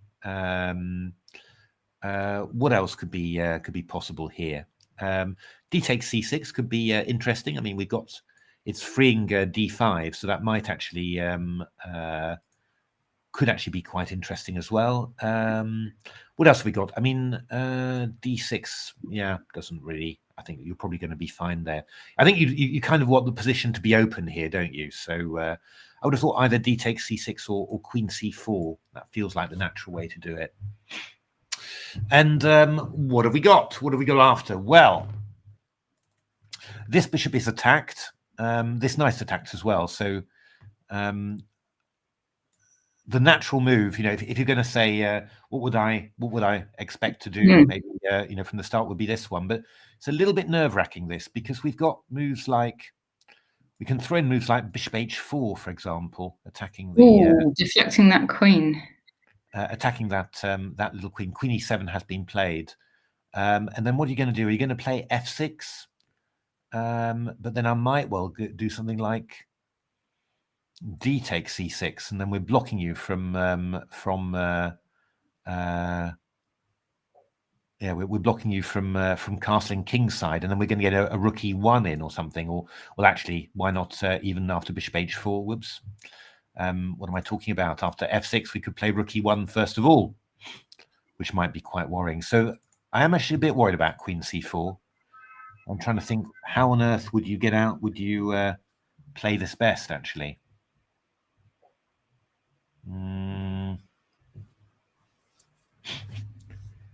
Frankly, I don't know. I think this is quite worrying. I think Black's maybe overdone it a little bit here, I would have thought. Because I think White's going to be very, very quick with getting a rook onto the old E file, which I I think is not going to be good news. James Pratt is requesting you don't sing. Okay. But what am I going to win from that, James? I mean, there's got to be, it's it can happen at any moment. So if you want to avoid this threat, then yeah, I mean, well. Actually, I've got something to ask you. You didn't play. You've been looking forward to playing in the colour chess for a long time, and then you didn't play. There's the colour chess at the Mind Sports Olympiad. Yeah, I think first of all, I was probably unaware of when it specifically was, and secondly, I mean, I've just been working non-stop. I got the silver medal. Oh, well played. Well played. Who won the gold? It was a lot of fun, actually. It was really good fun. Sarah Vannon, who is a very strong chess player. Yeah, he's got gold. So he won all his games. I won them all except for my game against him. But there were other strong players. There was this Maciej, Polish player, like 2300 player, and Mary Hatman and all these people. Okay, fantastic. Yeah, that was very nice. No, brilliant. No, I mean, I just, I don't think I was, I really, cottoned on to when it was. But as I said, I've just been. Just work's been so busy that I haven't had any time for anything else. It's a very nice game, the colour chess, for those of you who don't know it. You should check it out. And you kind of play. It's like chess, but with extra constraints, where you can put your pieces. You sort of play onto the colour, and then they play onto the same colour. Sounds. Yes, you got to try it. You got to try it out to know how good it is. Okay, so let's have a look. What else have we got? Let's go back to the Grandmaster tournament and see what's going on there. So Peter Robertson, rookie 1 was played knight a5. Knight e5. Okay, so black played knight a5 very early, which actually gives white the opportunity to play this move knight e5. Black's idea was to follow up very quickly with c5. And there's a couple of choices here. I mean, you could play. I mean, these positions I'm always looking to try and play f4, but that was maybe just a little bit on the risky side immediately. So Peter played d takes c5, and now bishop takes c5 has been played, and now we've got to have a. So actually, that's quite an interesting knight d7. Well, I mean, there's some tactics, right? Because there's queen c4, so I'm just wondering how that's looking. Takes, knight d7, and queen c4, and we're I mean, in an ideal world, you would have gone knight d7, rook takes c2 brilliantly, and rook f2, but there's been of course. So queen c4. Well, I mean, actually, I mean, even queen c3 is possible, funnily enough. And then after knight f8, you go rook takes e2. Oh, and you can't recapture. So you'd have to go rook c1. Yeah, now I go queen d2 or something, and that's nothing at all. Oh, fine. Yeah. Queen d5, king f8. So I think probably my feeling is that there's multiple ways for black of dealing with that threat. So in that case, this should not be very much at all. It should be nothing at all for white. It looks probably like black's equalized, unless there's something clever that we can do that I haven't seen. I mean, knight d. I don't even know whether that works remotely. Probably not. Probably knight d7. We could go rook takes e3. So no, I think this is looking just about equal, basically. Maybe white will play bishop d4, just solidify like this and claim that you've got a knight on e5. But I mean, it doesn't look like anything at all. Really, just does look like a draw. This one. Good morning, Mark. How are you doing? Okay, so what's happened with well, indeed, I think we saw it here. We saw. Looks like maybe I did remember my theory. Bishop h5. Okay, let's see this. I want to see this one. And bishop f5. And after queen f6, then bishop e4. So I was vaguely wondering whether bishop g4 was the move, but bishop e4 played. This is again quite reasonable. So the queen on f6 has blocked the f pawn now. So that's the idea. Now the bishop is defending this. So White's next idea, really, I suppose, would be to play a move like d4. Well, a couple of moves, maybe knight c3 or maybe d4, and then get the bishop to g5 and attack the queen. So the question is, where is this black queen going to go?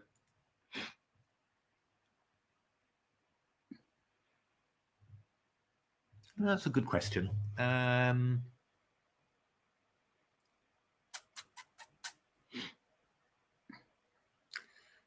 mean, I suppose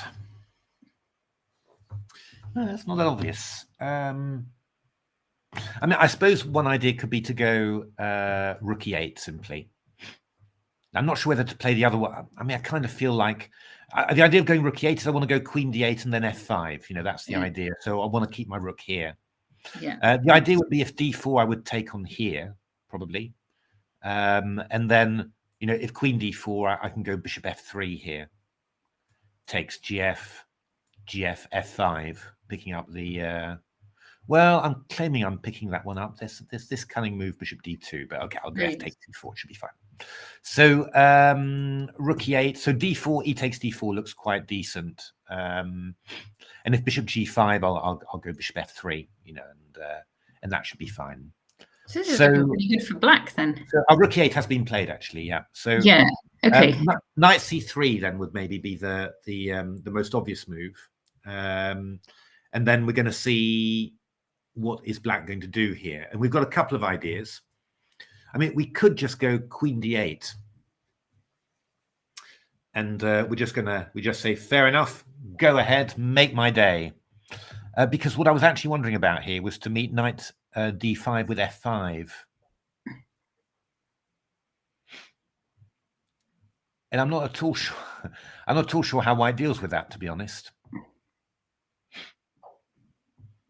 Yeah, that looks. It's rather tougher than it looks. Okay, so you can't play knight d5 then. Well, I'm not sure. I don't think so. So, but then after queen d8, what do you do? Mean, we could go bishop f5 again,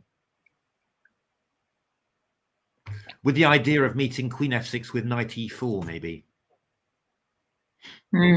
Clever. Having knight on c3. So maybe after knight c3, queen d8, we go bishop f5. Maybe that would be the idea. But it's all quite hairy. It is hairy. Why don't you take on c3 and then go e4? Yeah, that's a possibility, which I was about to point out. Yeah, that is actually quite nasty. g4.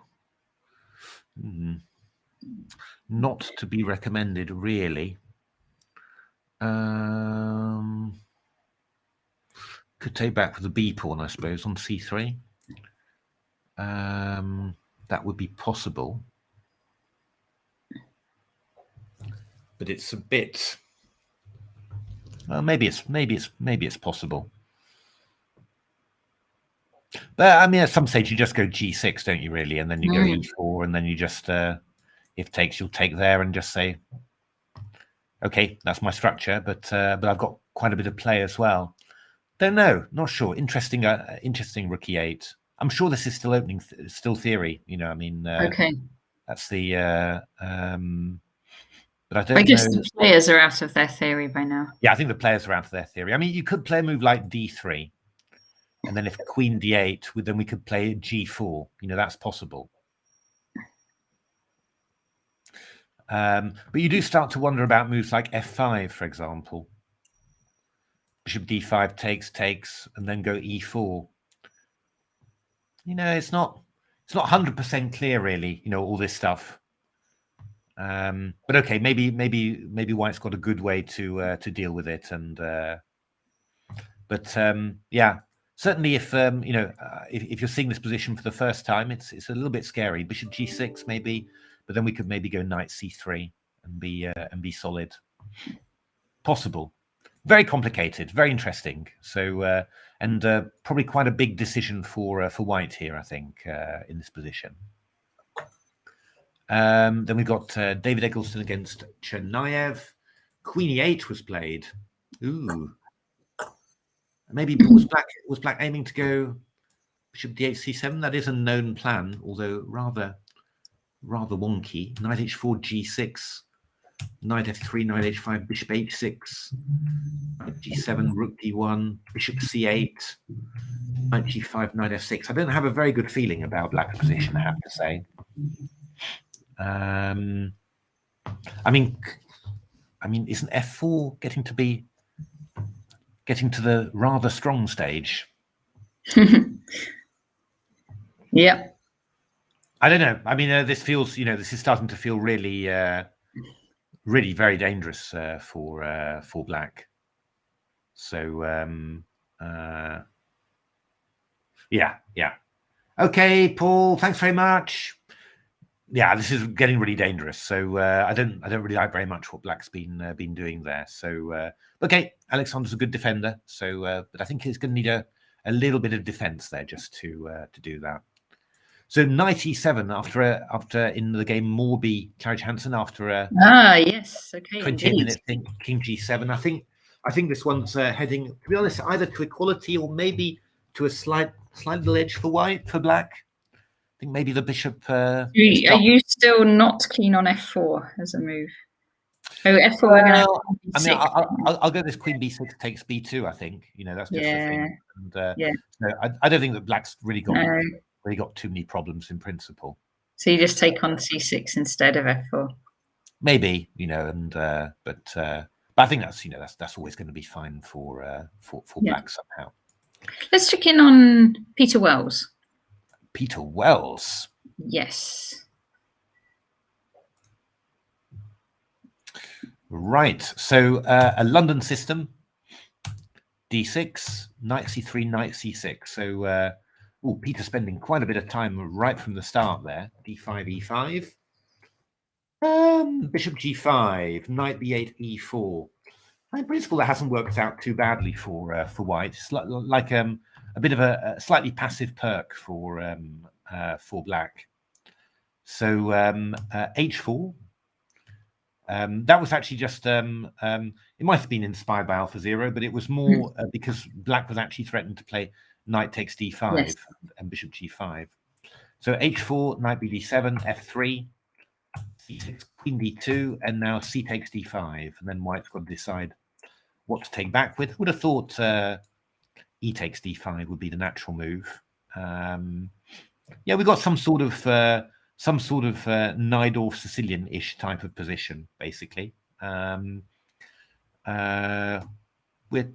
this one's slightly.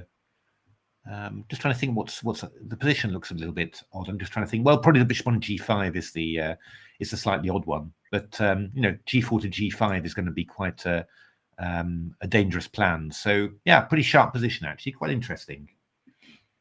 So not your normal stuff that you get from a London system. From that point of view, White's a d4 player and he's been moved into an e4 line. And Peter's not really a Najdorf player, but he has a lot of experience with the Sicilian as black. So I'd expect this to suit Peter a bit more than his opponent, judging from the opening.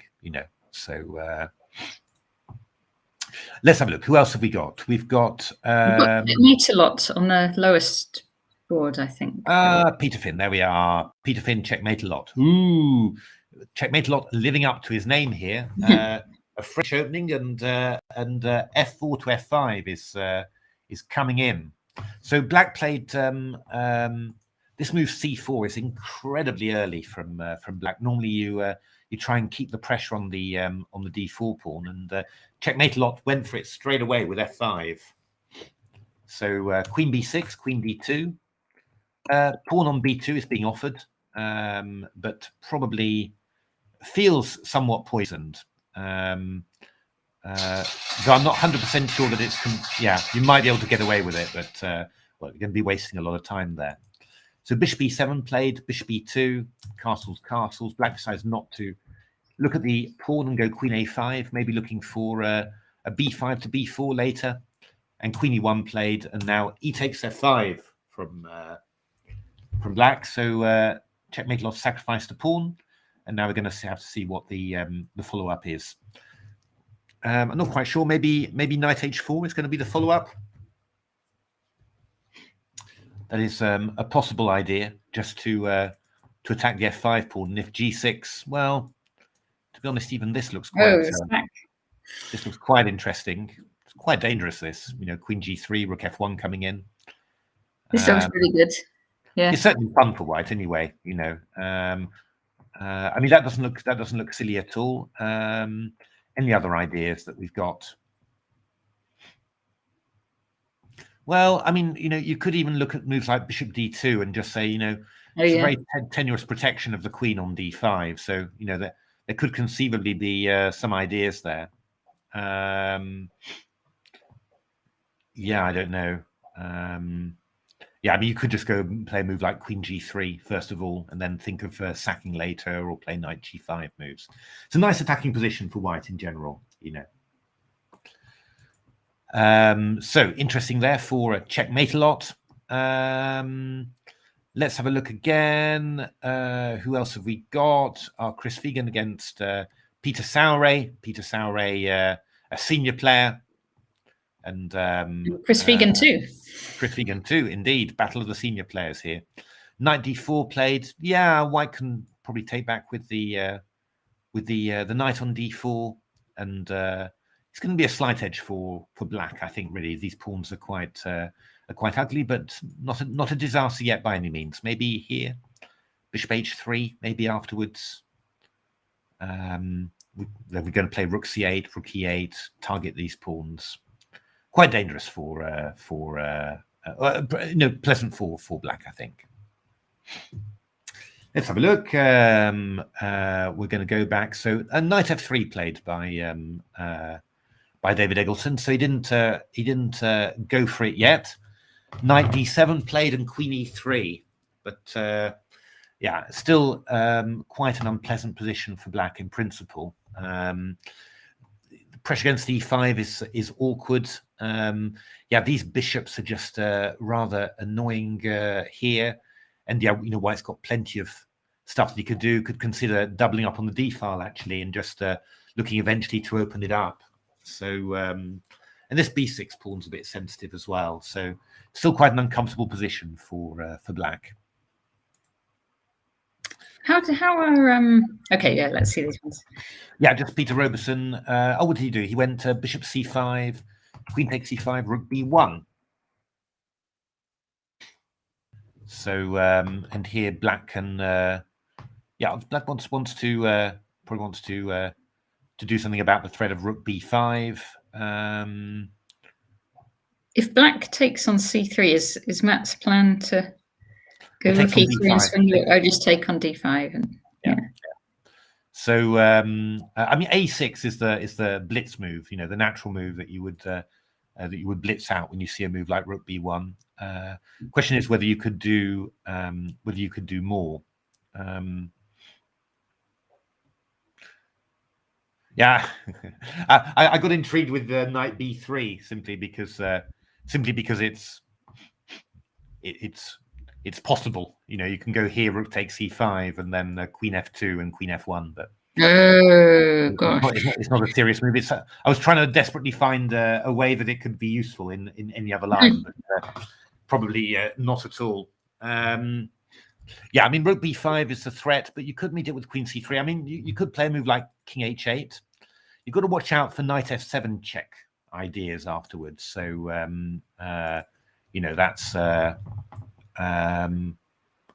that's possible. I mean, a knight c4 idea is also conceivable, but rook b5, I think a6 is just the simple move, and then you just ask white what else he's going to do.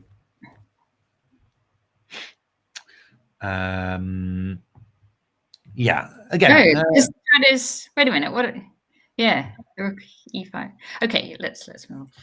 So we had knight c3. Queen d8 was played, just as we predicted.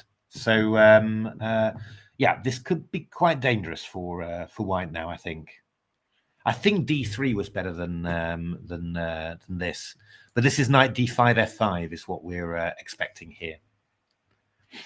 So if White's having so much problems with the bishop, he could just cut his losses and just take on d5 with the bishop. okie dokie, and takes. You've still got this pin though, haven't you? Maybe we have to do the computer chess thing of putting your knight back onto e2 and let them take and double your own pawns. That's horrific. We get mated in short order, we probably do. Yeah, no, I think so. If you want to go that move, you've got to play knight e2 now. Straight away, yeah. Yeah, okay, so what about that one then, knight e2? Yeah, I'm a bit afraid of bishop f3, actually. And then we still take with the pawn?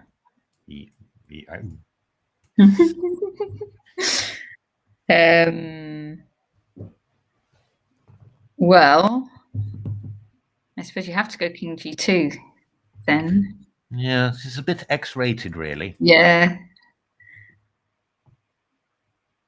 Okay, this is too dangerous.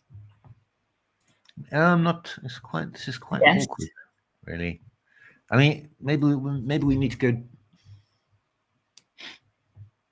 g4, but there's a big danger that you can just go knight f4 in this position. Yeah. Takes and check, and then I don't know, king f1, f5 or something, which is. It looks dangerous. Dangerous. Yeah, I mean, I think we need to find a good idea against this, really. But does one exist?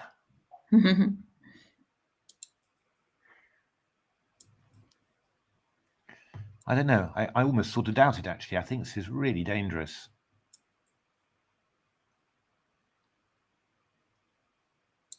I don't know, because after, a move like bishop f5, I mean, rook f5 is dangerous. Even c takes d5 is dangerous. So it's really, yeah,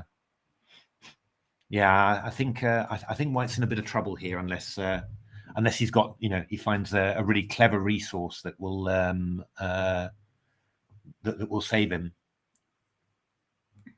And that obviously that could exist. It could be missing something, of course. But to my eyes, this knight takes d5, f5 looks really strong. Can you go g4? Here. Yeah, this is what we were looking at, knight f4. King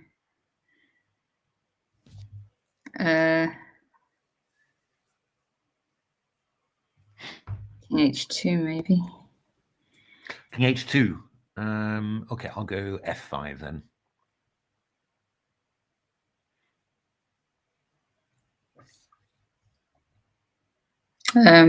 Bishop takes.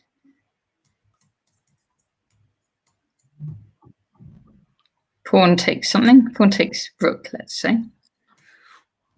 Yeah.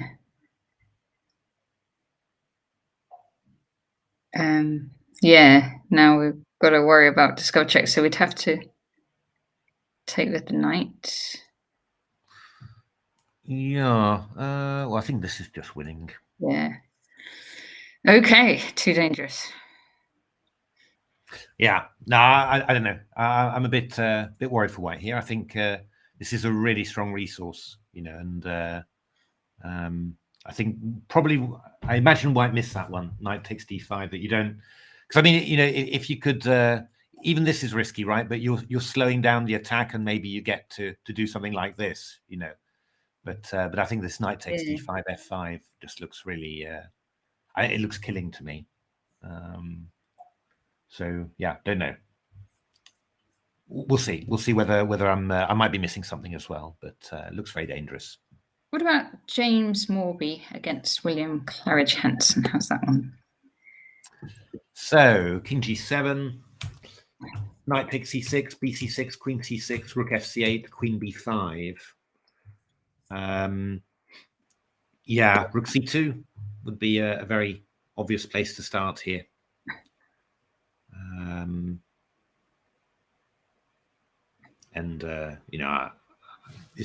think there's very much in this position at all. I think we're just going to get a draw here. All righty. Okay, we're going to have to wind up soon. Should we take a just quick look at the GM positions to see how they all are, and then yeah, let's do that. So Peter Robertson against Matthew Turner. Matthew Turner's played played Queen D6 actually. Oh, which is probably maybe a slightly cleaner move, hitting the knight on E5. So that's I'm saying odds on for a draw this one, but we'll see. This one, Conor Murphy against exciting, against, very exciting one. Very exciting one. I think Black's doing really well actually, but we will see. And then David Eccleston against Chernaev. It looks, I mean, White's got a very pleasant advantage here, and Black's under pressure. In the IM tournament, still lots of fighting games. James Morby against William Cleridge Hanson, I think is going to be a draw. Roddy Mckay against Zala. Oh, it's actually very sharp, but I like White very much in this position. Very weak Black King here. Peter Large against Andrew Muir. We've had this happen actually, which well, I suppose the key question is whether White can play Rook takes F6. I don't imagine so. So after Bishop F6 takes, Rook takes should be equal in principle. You don't really have enough attacking pieces there with White. Ian Goulet against Hichin Han. It's our structure. Black's played C5, and this is going to be a long maneuvering game. Black will play G6, stop the knight coming G3 to F5, and actually Black will try and play C4. Should be quite pleasant for Black, I think. And Harry Grieve against Jonah Willow. Well, yeah, it's about even. This bishop's Black's got a slightly worse pawn structure, but this bishop's quite good, and the rook's very active. So I don't think Black's got any problems here. Maybe Black's even got some ideas for play with B5 to B4. So basically, pretty decent position for Black here. Excellent. All righty, thank you, everybody. That is the Northumbria Masters. Just a very quick run through round 2. Thanks everyone very much for watching, and see you all soon. See you soon.